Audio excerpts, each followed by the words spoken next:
La prochaine candidate qui aura l'occasion de poser la question est Mme Chantal Pilon du Parti libéral du Canada. La parole est à vous. Oui, merci. Alors, la question s'adresse à M. Caron. Donc, on sait que M. Caron a une belle préoccupation pour les enjeux nationaux, pour les idéologies puis les courses à la chefferie. Mais qu'est-ce qui explique, à son avis, que Mme Diane Leboutillier a investi plus de 450 millions de retombées économiques dans son comté et 165 millions du côté de Rémy Massé et que nous, on a eu un gros 48 millions chez nous?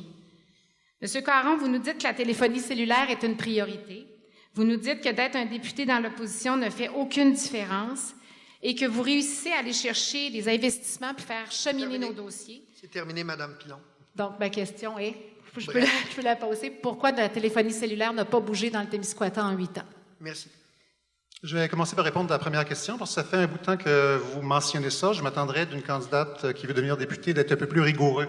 Il y a eu 48 millions d'investissements dans la circonscription ici, uniquement pour l'infrastructure et développement économique Canada. Pour tout le reste, si on inclut pêche et océan, alors qu'on va avoir un 10 millions qui a été mis dans le marina de Rimouski, si on y ajoute Transport Canada qui a investi 60 millions pour la jetée, si on y ajoute, comme M. Massé le fait, l'argent pour les emplois d'été, l'argent pour les programmes Nouveaux Horizons, on dépasse le montant qui a été attribué dans Avignon, les Métis, Matane-Matapédia. Et si vous voulez savoir, Mme Pilon, 48 millions en infrastructure et en développement économique, il y en a eu juste 27 à Avignon, les Métis, Matane-Matapédia pour ces 2 postes budgétaires. Alors, non, il y a de l'argent qui vient dans le comté, il y a de l'argent qui vient dans le comté en infrastructure, qui vient en développement économique et qui vient pour aider à résoudre les problèmes. Et ce n'est pas la couleur du parti qui fait une différence. Vous en parlerez à Rémi Trudel, qui a déjà occupé le poste de ministre et qui a déjà été dans l'opposition et qui dit exactement la même chose.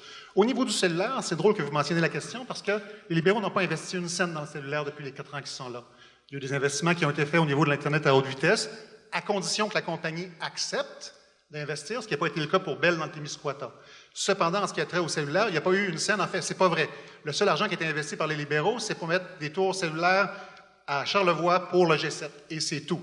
Alors, si les libéraux et les conservateurs refusent d'investir dans les tours cellulaires, ce qu'on doit faire, c'est retirer la décision des compagnies, investir et créer une agence d'investissement qui serait financée par les entreprises elles-mêmes comme condition de leur licence. Et cette agence, qui serait indépendante du gouvernement, prendrait les décisions d'investissement pour les régions qui sont peu ou pas desservies par le cellulaire. Et croyez-moi, ça ira pas mal plus loin que les investissements qui n'ont jamais été faits par les conservateurs au pouvoir ou par les libéraux au pouvoir. Merci. Mme Pilon, vous avez 45 secondes. Oui, tout ce que je veux mentionner, c'est que l'ensemble des investissements, ça aurait été intéressant que vous le présentiez. Le 48 millions, moi, je l'ai pris directement dans le dépliant que vous avez envoyé à l'ensemble de la population.